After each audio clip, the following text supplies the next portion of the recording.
Welcome to the Master Your Mix podcast, helping engineers, producers, and artists create professional recordings and mixes, even from home. I'm your host, Mike and Davina.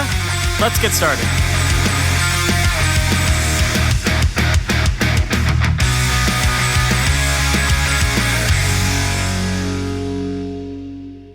Hey, welcome to the Master Mix podcast. My name is Mike and Davina, and thanks so much for being here with me today.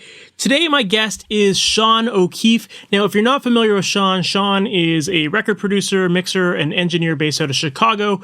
He's best known for his work with bands like Fall Out Boy, Hawthorne Heights, Plain White T's, Beach Bunny, and he's just working on amazing records. And in this conversation, we have a really fun chat. One of the things that we get into in this interview is the process of learning how to become a better engineer. And we talk about this a lot on the podcast in various bits, but I love the way Sean describes his process.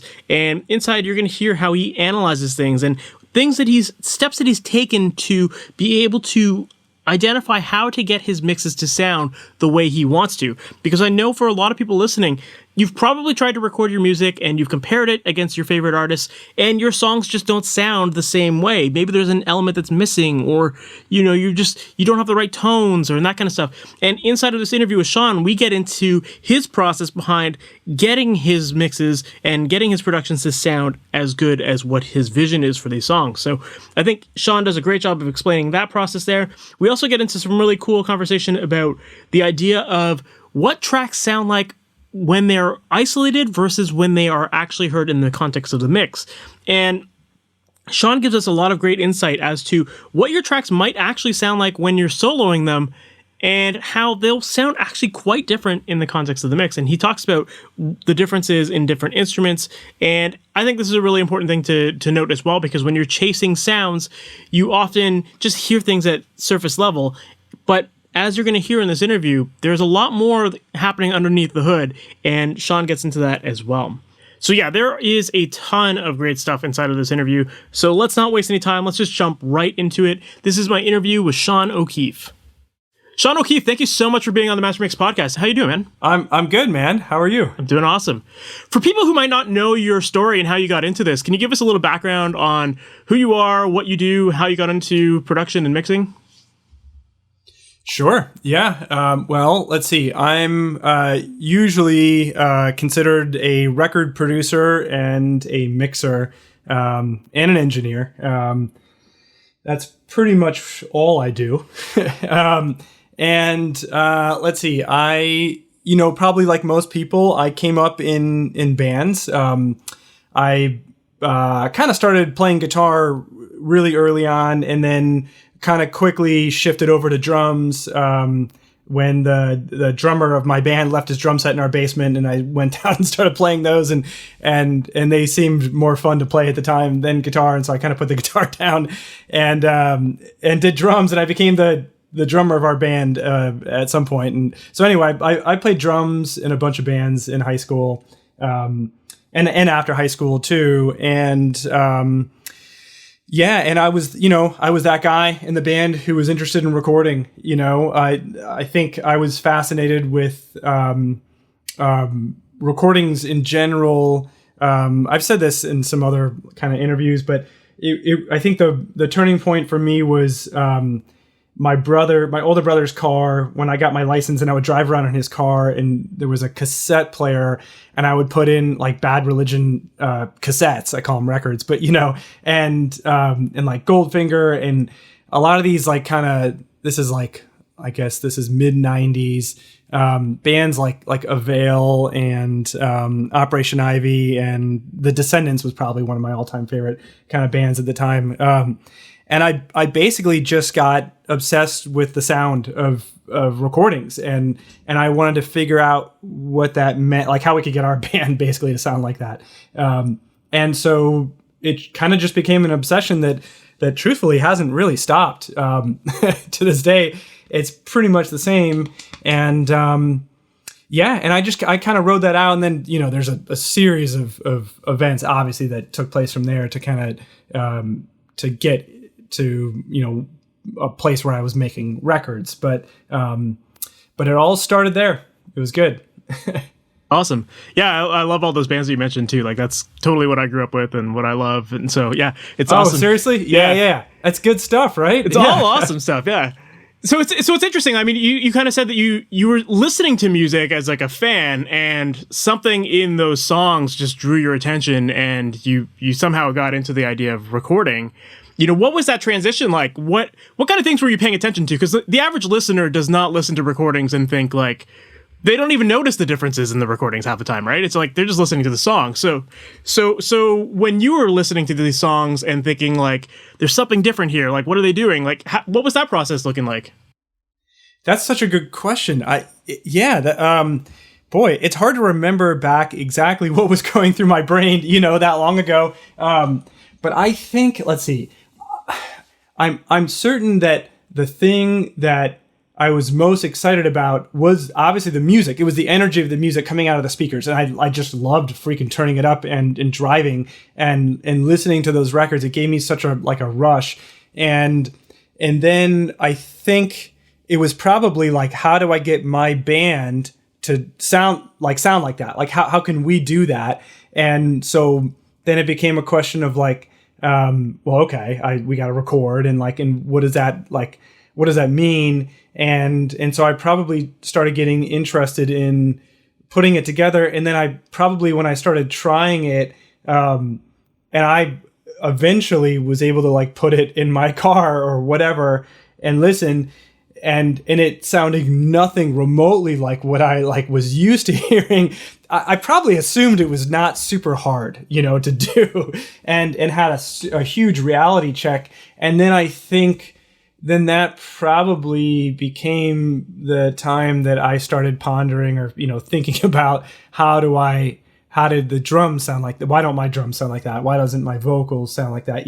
Overall, why does it not sound anything like this? And, and I was probably thinking about all of those things, but like you said, probably because of failure, not because of like everybody else, like you mentioned, who listens to records and doesn't really pay attention to that stuff. I may not have either until I started trying it, and then it failed, and then I was like, okay, now I got to figure it out.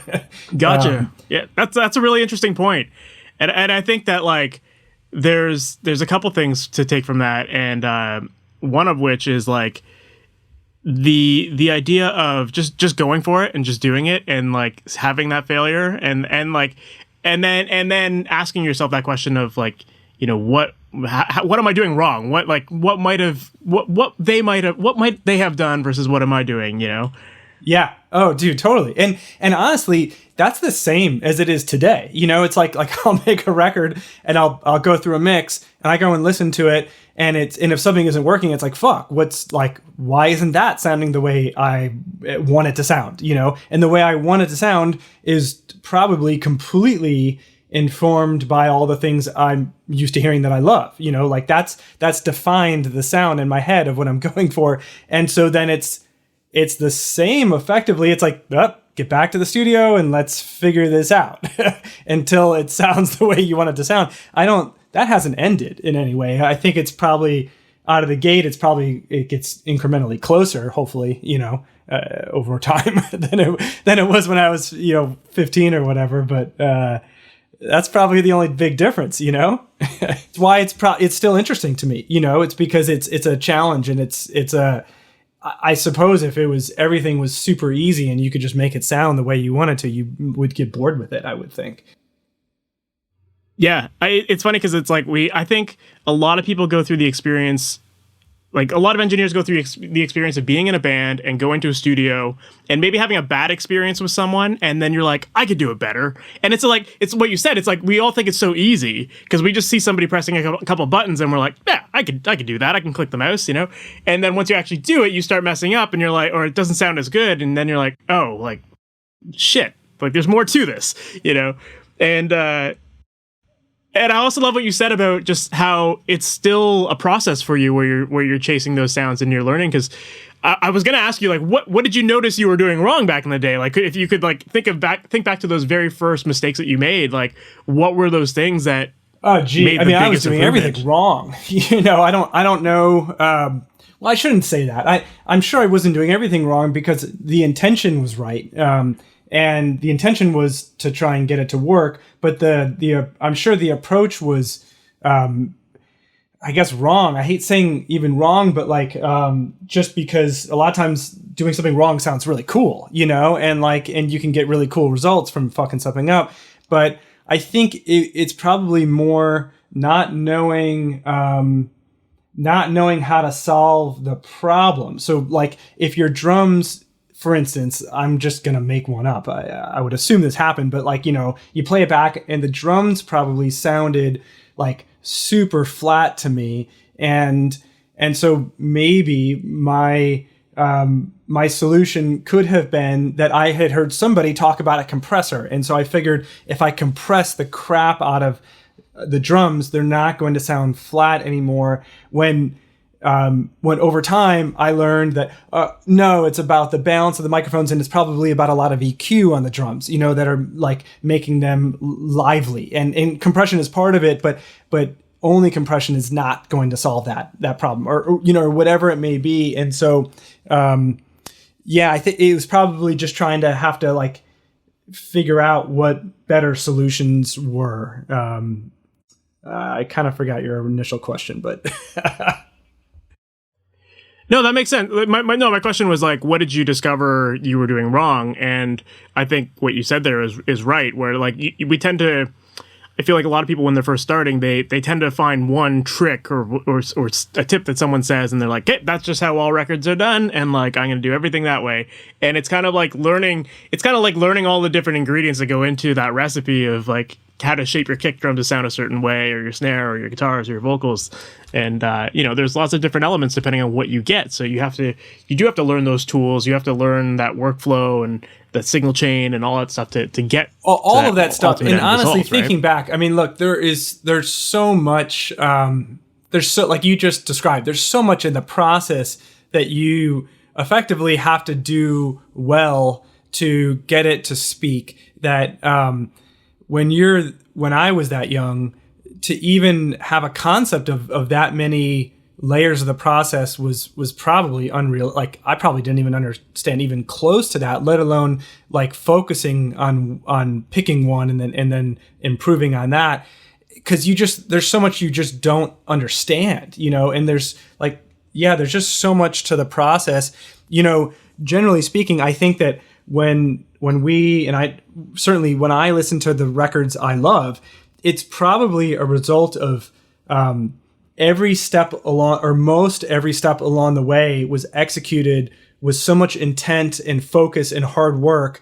And it's the culmination of all of those steps along the way that create a really good record. Because like, as we've all learned, it's not easy to make a great record, especially a great sounding record and a great record in terms of the content. But like, and it's like, if you think of like a movie or something like that, so many things have to be done right for it to work and for it to stand out, or else everybody would be doing it, and you would have great sounding records just across the board. But like, it's super hard. And so it seems like it would be unusual to me if you had a record that sounded great and only half of those steps were done well.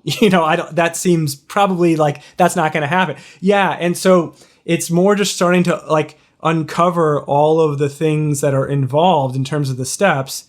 And then you got to look at that and uncover how to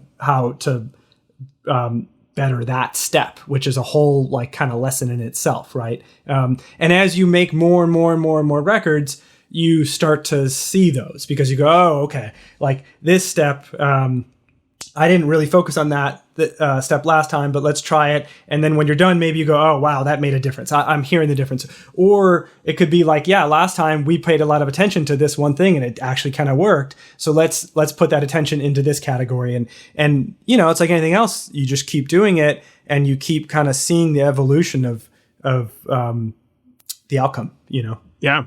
I like how you described it there, because it is kind of like a troubleshooting process where you have to, you can't just look at everything at face value and say like, I'm good at this or I'm bad at this. It's like, okay, how can I constantly improve this? What did I do right? What did I do wrong? How do I, what's that next thing I got to try? to strengthen your skills and get that experience, and you put all those things together, and eventually you find your sound and what works for you, right? Yeah, I think so. Or at least you understand how to get something musical out of the speakers in a general given situation. You get to a point where you can probably get something to feel pretty good, even if it's not to your standard, but probably by a lot of people's. And you start to kind of you start to build up enough of a kind of a confidence and a base where you can work your way through manage most situations, problems. Yeah. I think like the confidence in your own skills, like I think that subject alone is that's like an impossible target for a lot of people, you know? It's like you're always I think if you're trying to constantly evolve and move with learn with the times and improve your skills, like you're never going to feel like, yeah, I'm great at this. You know, at least that's how I think. It's like there's always something new that someone else is doing that's a cool technique, and I'm like, cool, I can learn about that. I can improve that. 100%. Like, do you find yourself in the same boat? Somebody asked me the other day, what do I do on every single mix? And the only thing I could think was have a panic attack. It's like, basically, there's a lot of things you do, but there's always the moment of like, fuck, like, what am I doing? Like, I don't know what is going on. And then that's usually the moment where you kind of go, okay, let me figure out what I'm not doing right, and let me figure out how I can learn how to make that better. And you got to put your head down, and you got to be willing, to learn and figure out some new solution. Yeah, it's an endless learning. Music is an endless journey of learning, and that's the best part. It's great. Yeah. I love the panic attack thing because it's so true. It's like, especially if the artist sends you a rough mix of their stuff, but their rough mix is actually good, you're like, oh shit, like now I got to rework these tracks to get it at least to that caliber. Yeah, and then 100%. like do something better. I get that. So you had talked about like listening to the music and then you just jumped into it, but like how did you learn this stuff? Was it really just like trial and error? Like did you do it on your own? Were you working for anyone else or like an intern? I definitely, how did that start for you? I would say I learned all of the basics, like kind of the whole the fundamentals of like the process on my own, just by doing it. I spent a lot of time in my basement and in my friend's garage from my teenage years in high school up until after high school, or right when I graduated high school, making a ton of recordings. My bands, other bands, I even got involved in this kind of high school thing that I went to a really large high school. It had like 4,000 people. It's kind of like college size. And they had a like an art, I guess it was a magazine. Every year it came out. It was called Calliope, and it was supposed to represent all the different forms of art in our high school. And there was like a photography section and a like a drawing section and a maybe even sculpting that they took pictures of. Anyway, I'm not sure how they displayed it all, but and they didn't have music. And I had asked them, why don't we do a music section and I'll record it. And so we put this whole thing together, which was basically ended up being like something like 22 different bands all submitted their songs, and I recorded one song of every band, and we made a CD and we added it to this thing. And I think that Calliope, I think Calliope still exists in my high school, and I think the audio portion still exists, which is like pretty cool. So that right there in my senior year, I recorded 22 different bands in their songs and all over the spectrum of style. And obviously I had no idea what I was doing, and they didn't, I'm sure they didn't come out very, very great, but man, I learned a ton, like just doing that. And so that was kind of the first phase of my learning, was just all trial and error by myself. And there were no podcasts. There was obviously no internet at that time. I'm old enough where that didn't exist. And so there was no YouTube. I think I probably read some stuff in magazines, but generally speaking, I think it was just trial and error. I think it was just like just figuring it out, because eventually you plug the stuff in, you're going to figure it out. And then I tried to go to school. I hated school, college for it. I dropped out like 6 weeks later. And continued doing the recording on my own. And then eventually I got an internship. I kind of told myself, if I'm not going to go to school, I want to get an internship at a proper studio. And I tried to get an internship for a while, and eventually I got one. And that was at a real studio in Chicago, where I'm from, in the city. And I would say easily that was phase 2 of my education. And they had a vintage Neve 8058 console, which is now a super. Even then, it was considered a very iconic, kind of recording console. And they had a Studer 827 tape machine, and Pro Tools was kind of being born and introduced into the equation. But it was very much the old school kind of method of recording with analog tape and track sheets and gain staging and all this stuff. I didn't know anything about any of that. And I certainly learned all of that from the staff at that studio. And it took, that was the next phase of my education. And honestly, from there, it evolved into just making records, and everything else learned would be just through the process. But that was my learning process. Yeah.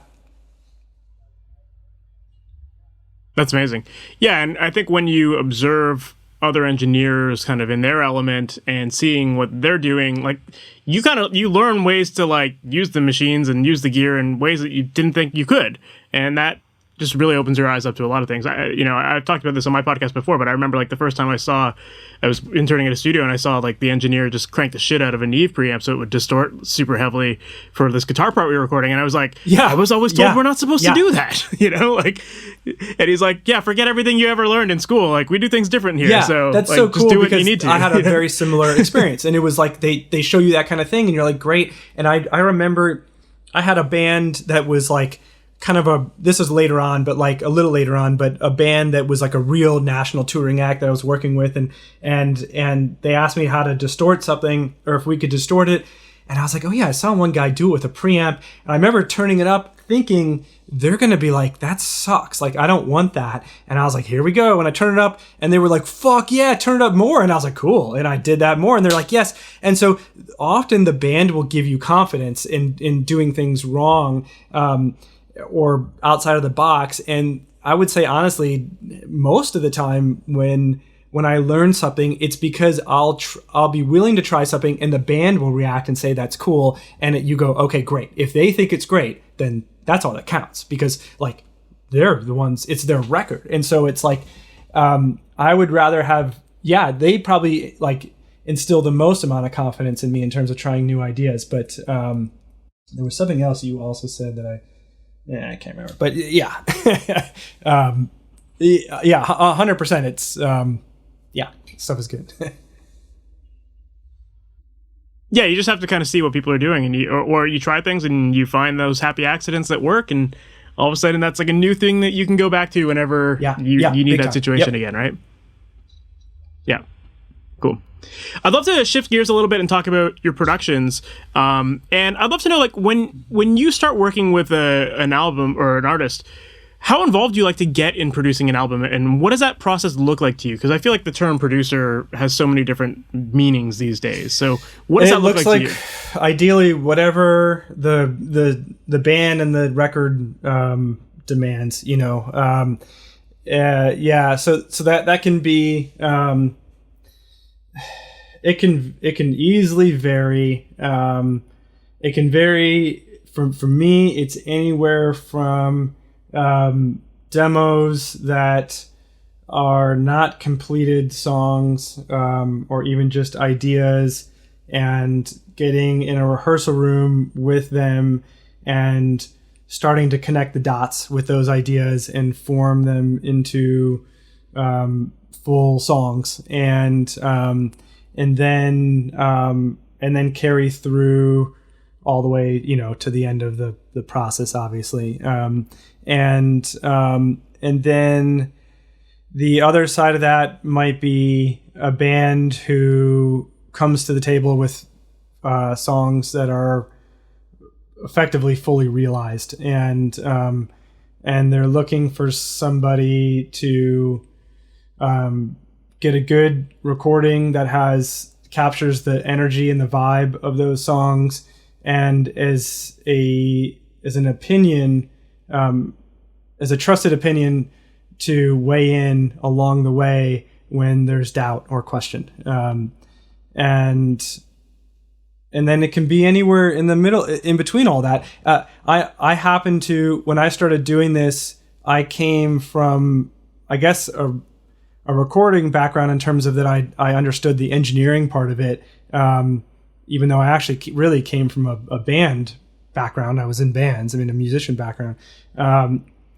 But the point being that when I started doing it, just because out of necessity, I was technically engineering the record, producing the record, and mixing the record.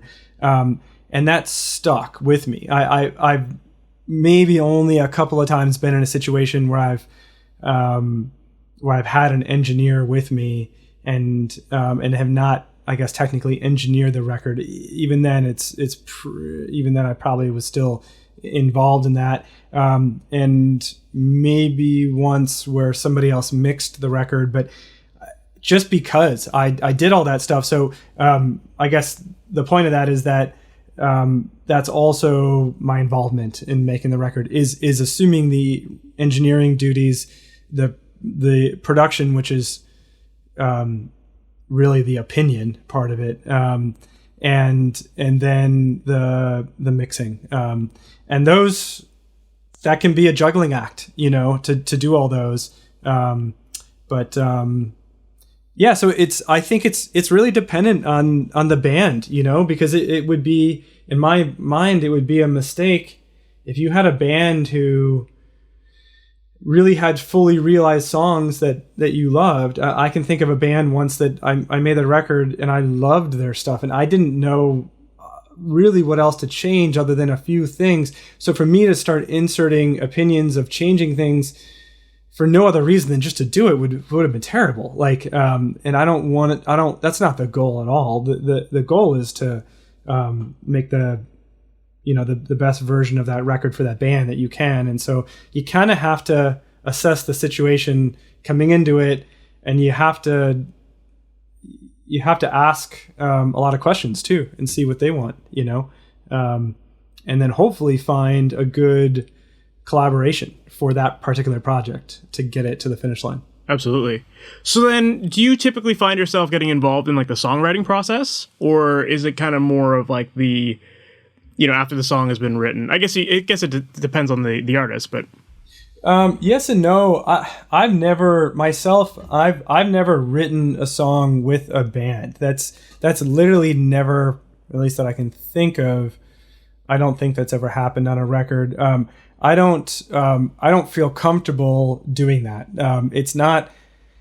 Yeah, it's just something I simply don't feel comfortable doing. I do feel very comfortable with somebody bringing a lot of ideas that they've written and then helping shape those ideas. I've told this story once or twice before, but probably a really good example of that with a known band is Fall Out Boy with Take This to Your Grave. Patrick is very much the songwriter in that band.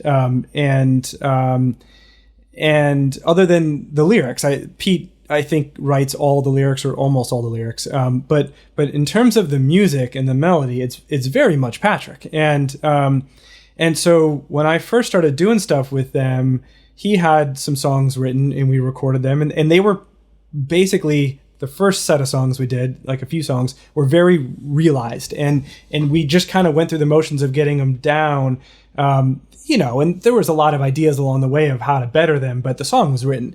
And then the second, we did a couple more tunes, and they were less realized, but the ideas were there, and I helped kind of connect the dots, and it more so in a way, it's hard to remember very specifically, but probably generally hey, Patrick, I think that melody is really strong, but I don't think the rhythm behind it and the drums is working. Let's try something else. And then I can remember when we made the rest of Take This to Your Grave, Patrick was under a time crunch and was nervous that he didn't feel he had the record really written. But we had scheduled recording time because the label had scheduled a tour and all this stuff. And he was under time pressure.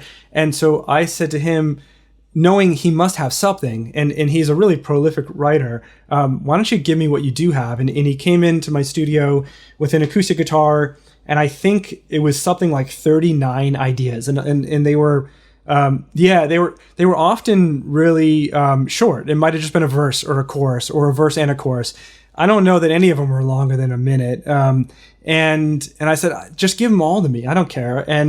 And he recorded them, and I put them on a CD, and I think we had something like 39 tracks, and we both went and we on our own started making notes of like, I like this, I this feels strong, this doesn't feel as strong, and then we did a super pre-production situation where for I think it was pretty much an entire month, most days a week, him and I, and often the drummer, went into rehearsal, and it was a kind of a game of comparing notes and what if you put this with that, and let's try that. But Patrick would do it, and again he's very much the writer, and he connected those dots, and I kind of would make suggestions. So I would say that's the most I've ever gotten involved in songwriting, but I don't still consider that songwriting because I never sat down and offered a new melody or a new chord progression. I just kind of took the pieces and started moving them around. And I feel really comfortable doing that when there's time and when there's something really good to work with. That can be a dangerous thing. I've hesitated telling that story to some other bands that I'm going to work with, because sometimes I found that bands will use that as permission to not really write and not come prepared and expect that it's going to turn out like that. And that's often not the case. It was done out of desperation. Had Patrick had more time, he would have finished those ideas. And so, yeah, it's, that's as close as I've ever gotten to what I would consider to songwriting, but I don't consider it songwriting. Yeah, that's fair. I agree with you on that. I think it's more like arranging, it's taking those ideas, and someone else has already done the majority of that work. You're just kind of putting the puzzle pieces together and making it look good or sound good, right? That's right. So then in your opinion, I love to ask this question because it throws people off. What makes a good song? Because you're taking all these pieces and a bunch of them are good, but how do you put them together to make the perfect song? Something that feels good, I don't know how to answer that other than that's it. Look, you could dissect. I could pick 50 songs I love, or as many, a billion, and you could take an amazing Beatles song and you could start to say what makes this good, and it's McCartney, like he did this like cool like chord change here, or he put that melody over this unique part, or they added this obscure instrument, or man, they didn't go to the second chorus after the second verse, or it slows down here, or there's an infinite amount of things you could say, but I'm not thinking about any of that when I like the song. Like, I don't know that that's what made it good. It's just that if it feels good, it's good.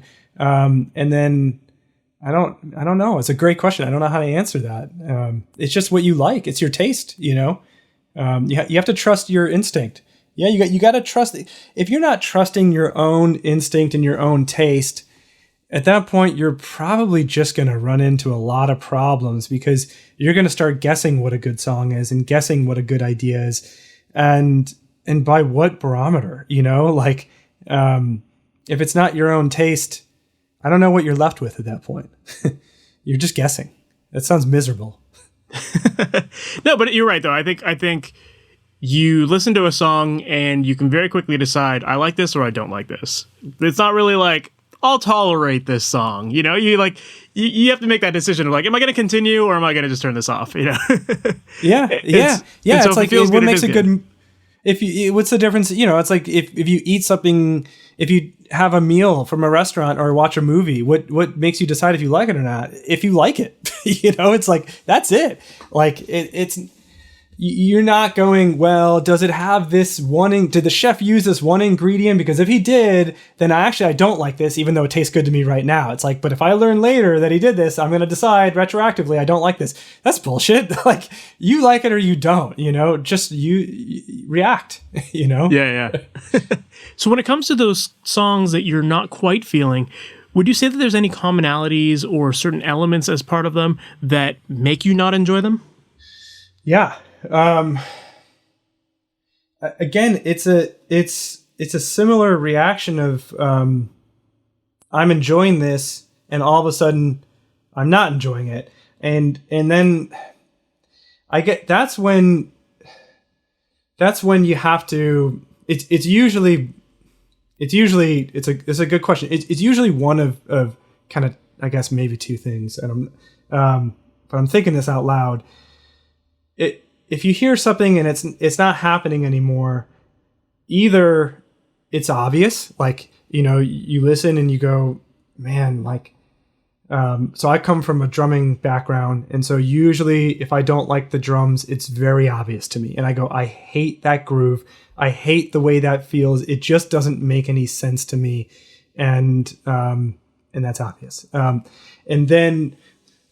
then you fix it, and you figure out what would make it feel right to you, and then you got to decide, does it feel right to them, and you're collaborating. But or sometimes it's, I don't know what it is, but I'm bored, or this isn't catching me, and then you kind of got to look under the hood and maybe start to dissect it and try things. And it's for one thing that might not be. I'll give an example, a hypothetical that may not have been obvious is, it's, I don't know what's going on here, but when I get to this one part, it's just I'm losing interest. And then maybe you look at it and you go, yeah, the vocal melody is like, it all stays in the same register, and maybe that's what it is. Let's try this. And then you try it and the vocal melody goes in a different register, and it's like, yeah, you know what? Actually, that kept me engaged. Or it's, what's going on like in the chords, and sometimes it'll reveal itself that, oh, the chord changes in the verse and the chorus are actually the same chord changes, and it's like, and sometimes that's cool, and but maybe in that instance it's can we try different chord changes, and then maybe it works and you're like, great, that was it, let's move on. So yeah, if you're lucky, it'll present itself to you, and if not, you gotta get under the hood and you gotta start working. Yeah, that's fair. That's fair, part, for sure. That's part of the job. Yeah, absolutely.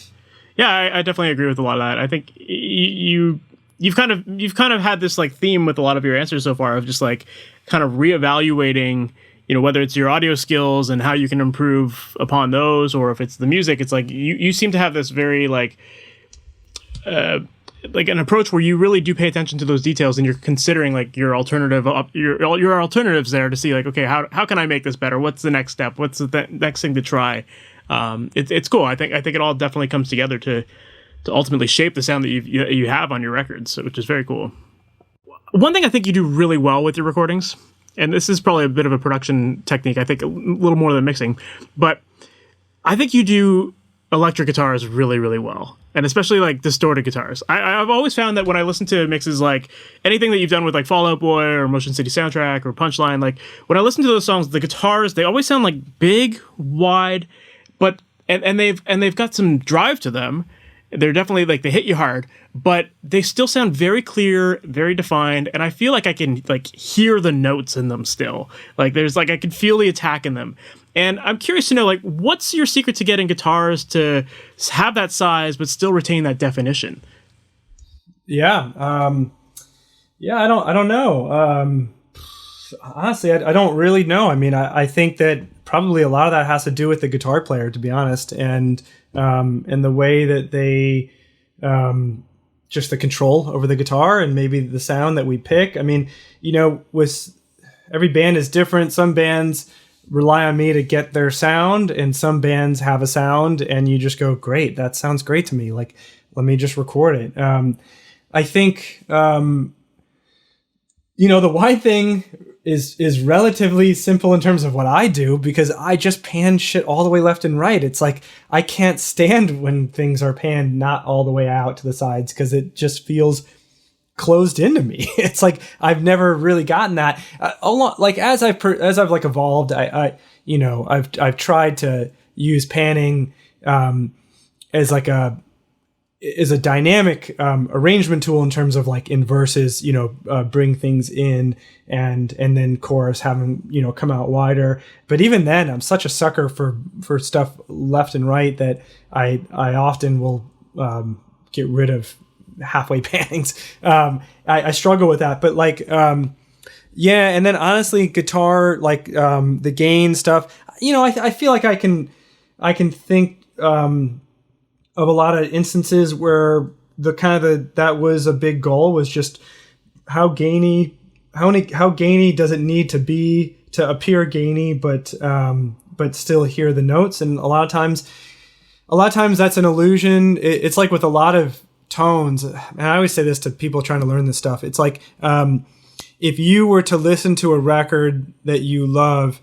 and you were magically able to hit solo on any instrument, it would probably surprise you what that sounds like, because the mix inherently eats up a lot of what's going on behind it. And so usually, if you solo something in the context of things, it has a lot more going on than you might think. There's it's usually not the opposite. Like, and so.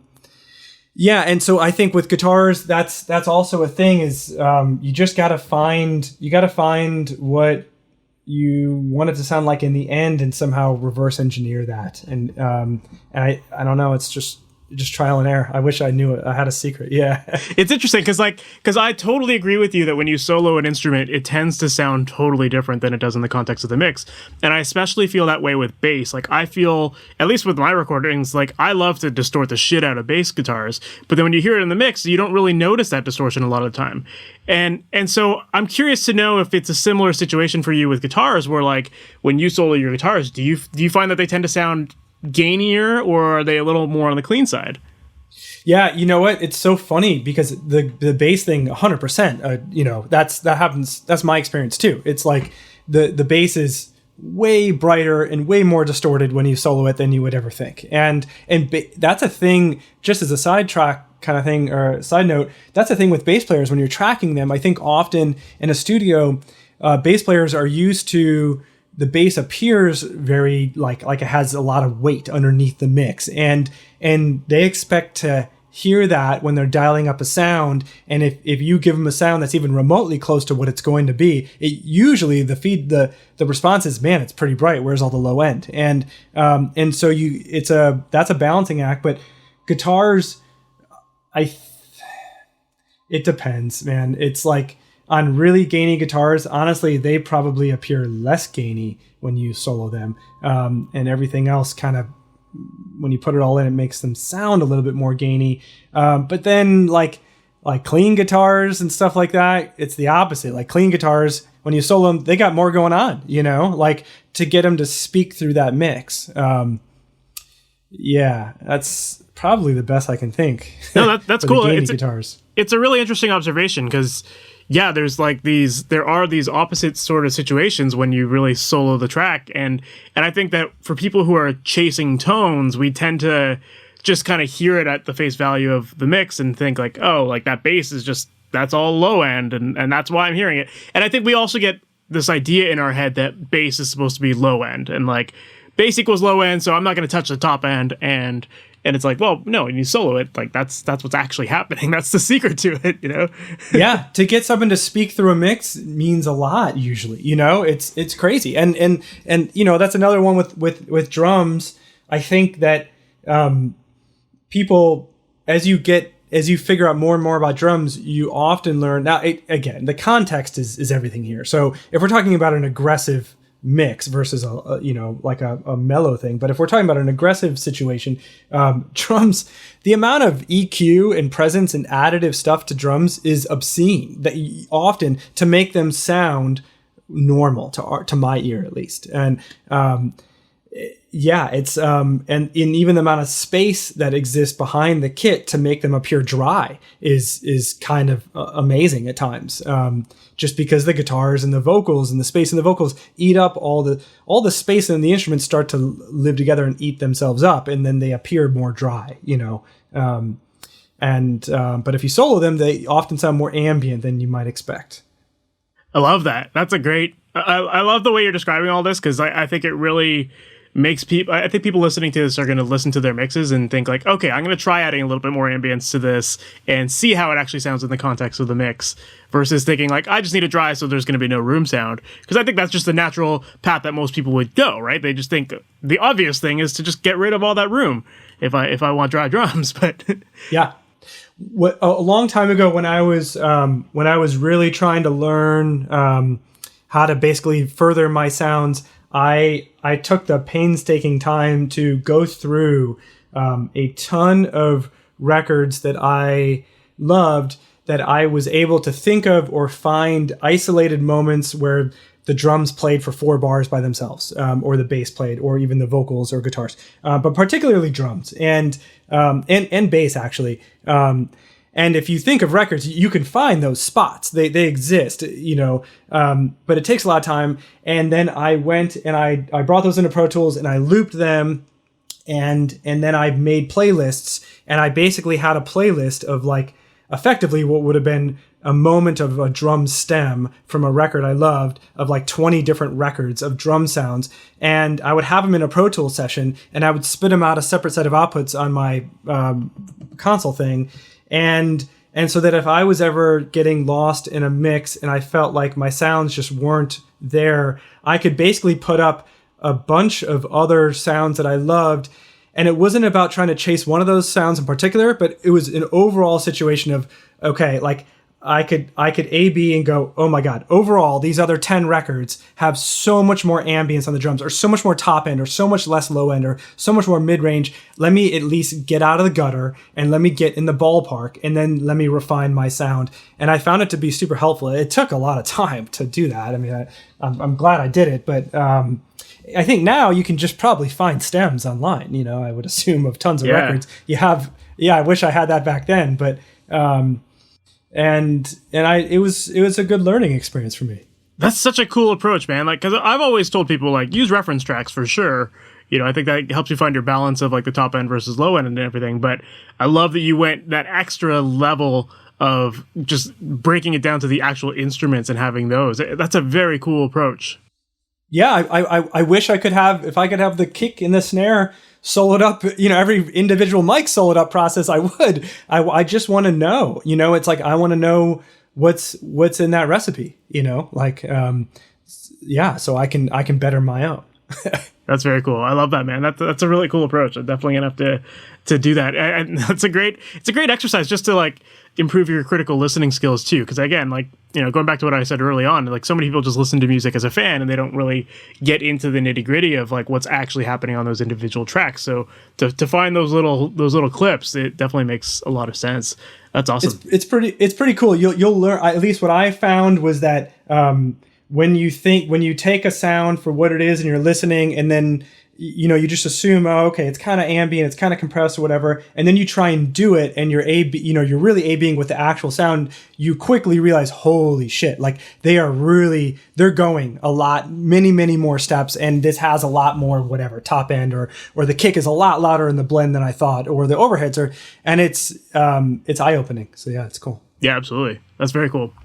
Another thing that I wanted to ask you about in relation to your productions is, I think that you have a great knack for the execution of background vocals. And by that, I mean that I feel like with so much modern music, and especially in like the pop punk scene and all that stuff, I feel that so many people tend to have like harmonies and doubles and all sorts of like layers of vocals throughout the entire song. Whereas when I listen to a lot of your productions, I feel like you tend to let your singers breathe a little bit more. And like throughout the majority of the song, it's usually just one voice, but you find this way of adding harmony and doubles when it really counts, and like in those sing-along moments of songs. And so I was wondering if you could talk about how you like to approach deciding when to use harmonies versus leaving a vocal bare. Yeah, I mean, honestly, it's twofold.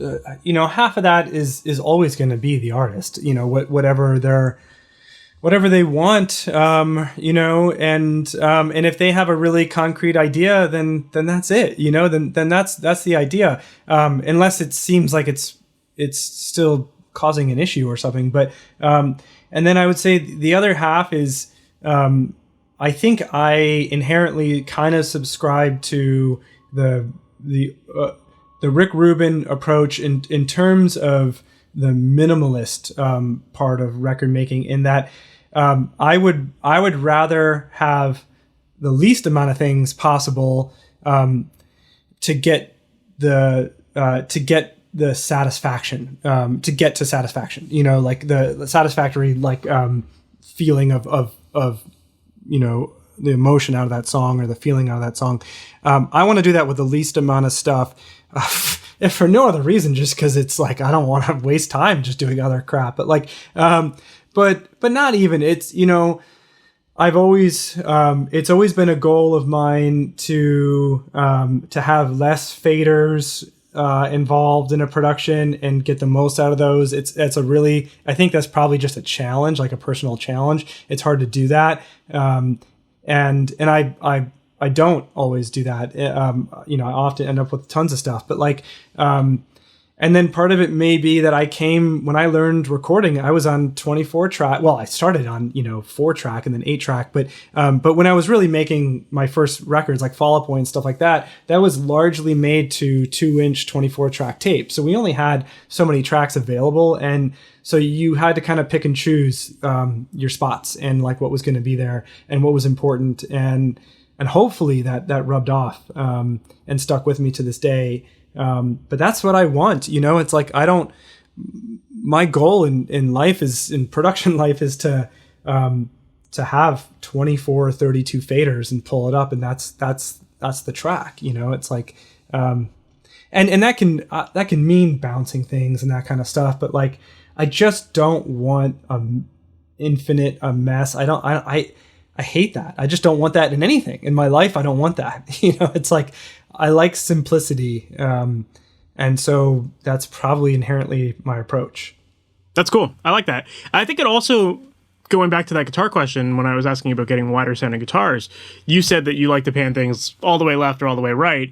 And that's probably, when you combine that with the minimalist approach that you're talking about here, where you don't want to like overcomplicate it, overstack things, I think that's probably one of the reasons why your tracks do sound as big and clear as they are, because there isn't a billion things fighting for the same space.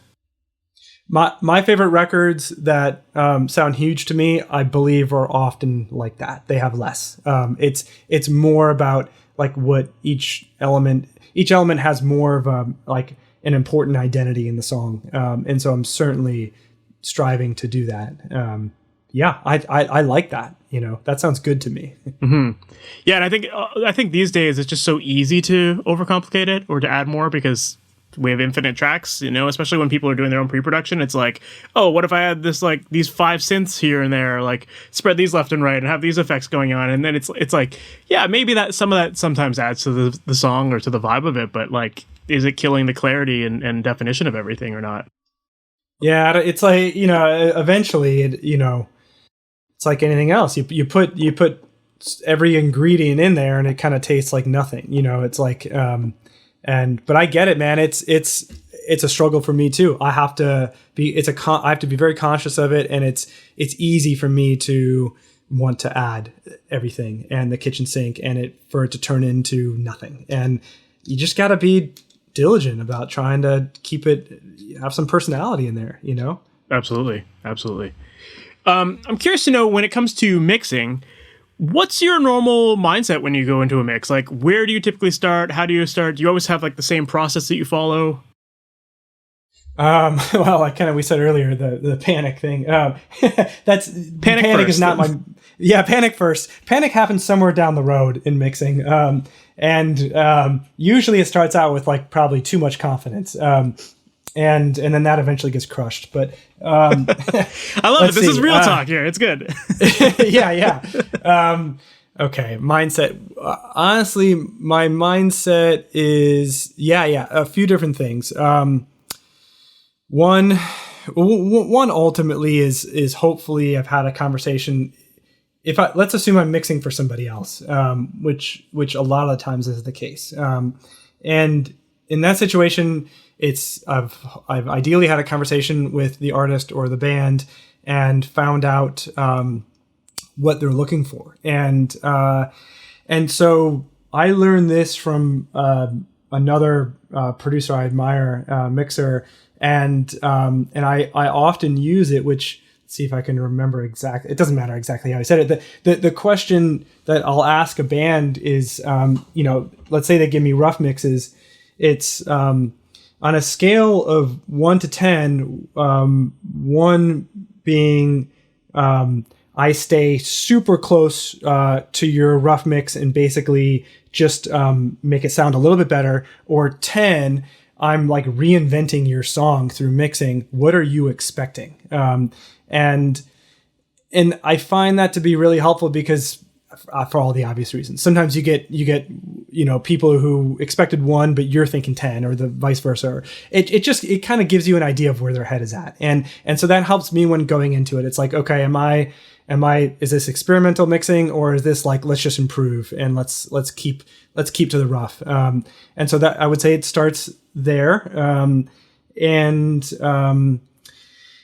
the next thing, honestly, is that I've learned that when I'm mixing, of course, I obsess over all the things I obsess over that often the band doesn't even notice or care about. But it's that obsession that often gets it to the point where they're hopefully not caring about it. And I've learned that those can actually be valuable. And I have to go through those insane routines, and I have to struggle and hit my head against the console and do all that shit so that it gets to a point where those things are past their radar, hopefully. But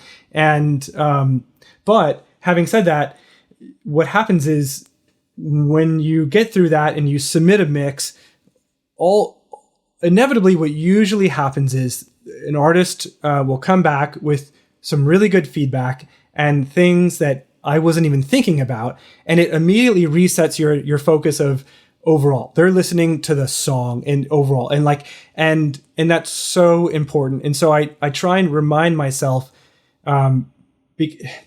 because you go from this beginning of this journey to the end, and when you get to the end, there's so many insightful moments from when you're collaborating with the artist that often I say to myself, boy, like, I have to really remember that when I start another mix, because if I'm remembering where they're coming from and I can kind of add that to the equation, then it seems to make the journey a little bit better. And so I'm trying to fast forward to the end, or to where of the process, and thinking what that's going to look like, and then incorporate that into the beginning.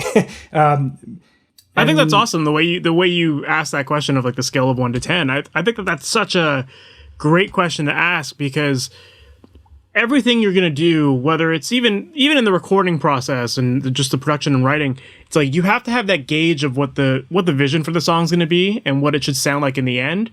And that's going to dictate what you do in the recording stage, editing stage, mixing stage. Like throughout the entire process, you need to have that vision. So by knowing where you're supposed to go at the end of it, then that informs your decisions about how you're going to mix your tracks and how processed they're going to be and all that kind of stuff, right? Yeah. And it helps you understand how satisfied they are with where they're at. Because, if they want 10, if it's like reinvent it, then they're either not satisfied with what they have, or they're just open. They just love surprises, and if you don't give them surprises, they're going to be bored with a mix that sounds slightly better than what you gave them, or even a really polished version of what you gave them. That's still going to be, it's not what they equate mixing as. Some people don't equate that to mixing. They go, yeah, it sounds good, but where's the rest? Or vice versa. Sometimes you'll add some stuff and they go, what are you doing? Like, we decided these things on purpose. Like, get that nonsense out of here, And it helps. It helps kind of narrow that down. Yeah, man, that's a great question. I love that. I think everyone should be asking that question. It's so important. And it also helps make sure that you don't end up with a billion mix revision notes or undoing everything that you spent so much time working on, right? Yeah. Oh, totally, man. Yeah. 100%. Even asking the artist, like, which artists do you admire, or which ones are which music or which songs do you like to listen to the most? You know, like, because those are the ones that people are going to be comparing your mix to. So having that sense of what they're listening and comparing it against, then that definitely is important. That's huge. And then I often will ask them, and what about it? What about those records do you like? Because like often for me, what happens is they'll say, I like this record, that record, that record. And I'll go listen and go, boy, I don't know what this has to do with what we're doing. Or I'll say, okay, they're looking for that drum sound, or they're looking for it to be this bright, or this, aggressive, or this mellow, or whatever it may be.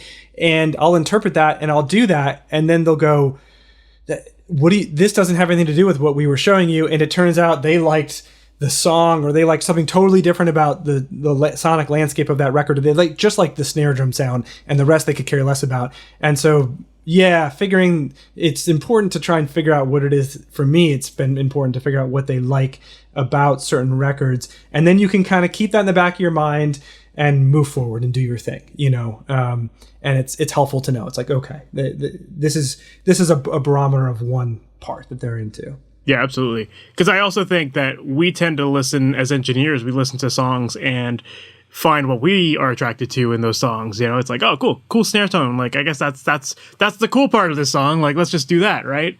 But you're right. Yep. They might be like, oh, I like the sound of the harp in the background that you didn't even notice was there. Like totally, yeah. And you're trying to. Yeah, you're trying to capture the shape of the low end, It's like, and they don't even. That's not low end means nothing to them. Maybe, Yeah. Yeah, very cool. I mean, it sounds like you use reference tracks a lot in your productions, whether it's dialing your tones or shaping your production sound overall. Like, would you agree with that? Actually, not. I mean, in my head, but other than the one thing I was mentioning in terms of like a while back when I had some like isolated drums and stuff for a learning thing, honestly, not really. Like, at least if I'm producing, I think it's very rare that we pull up another record as a reference to try it. Maybe if someone's like, if someone in the band is like, I really want to get the sound, and they don't know how to describe it, and we'll just say, listen to it. And then we can go, oh, okay, it's like this instrument or whatever. But honestly, I don't really want to do that. I want to listen to music in the control room with bands for fun, to like listen to records, and that's cool. But I would rather kind of stay within whatever it is they do. In terms of referencing, I think I just reference a lot of things in my head because everything that's shaped my opinion musically has come ultimately from a reference. It's come from what I have listened to. I don't know where else it may have come from, but yeah, in your mind, like those records have shaped what music should sound like. So that's your kind of end target, right? Yeah, totally. Yeah. When you start a mix, do you typically work in like a similar order of like instruments, or what's that process normally look like? Yeah, usually I'll start, I'll put it all up. I'll try and get, if there's a rough mix and the way it came in doesn't really match, I'll try and get to the rough basically. And yeah, I'll probably get there first just to get back to zero, basically. And then, yeah, from there, I usually do drums, like probably a lot of people, and then honestly, maybe bass, but often vocals. I'll get to vocals really quick. I like to have a vocal in, and I like it to be... I like to try and work things around that. And so I want that to kind of be around as soon as I can. At least the lead vocal, not the backgrounds really, but yeah, I'll start with drums, and I'll do the pretty basic, like, I have like kind of basic systems set up in terms of like gain staging. And I have some like various meters that I use as ballpark references, for like kind of like kick and snare, bass, just so that things build up in a ballpark in terms of how it hits all my gear and all that stuff. I don't want to be looking at. I might be kind of getting ahead of your question here. I'm not sure, but no, that's good. I like this. Okay, yeah. Yeah, so when I transitioned to forever ago in the box mixing, I use, a bunch of plugins across the two bus, or a bunch, whatever, a handful. And I still do use some analog hardware across the two mix, which gives me some visual representation. But basically, I kind of set up a system a while back, looking at it now here, trying to remember. It's got three kind of, it might be considered overkill, but it's kind of got three stages of metering, like visual metering that I can just glance at just to know. It's all in an effort to not have to think basically about my mixing, so I can be more reactive. But for instance, it used to be that I would, if I was putting stuff up, I have a compressor on my two bus and then I have a limiter at the end, which eventually comes off for mastering. But in order for me to know how hard I'm hitting everything, I'd have to have those plugins open on a second screen. And it was kind of a pain in the ass. And I didn't like that. I just wanted to get rid of that. But I always wanted to be able to glance over and see what's going on. And so for me, I learned three stages of metering that were helpful to understand. The first is I have a set of actual hardware VU meters, and those come first on my mix bus before any gear or plugins happen. And so I've set those up so that I can basically, if I've got my kick at -6 and my snare at -6 and my bass at -6 ish, it's not an exact science. This is a ballpark, but if I've got them happening, then I know that when I pretty much build up the rest of the mix, everything is going to lay into what comes next is my, I think my two bus compressor. Everything's going to hit that in the general place that I want it to hit, generally speaking. And then let's see. And then I have some kind of saturation and processing from there. And then I have another meter that's the LUFS, the LUFS meter. That comes after that processing, but before my limiter.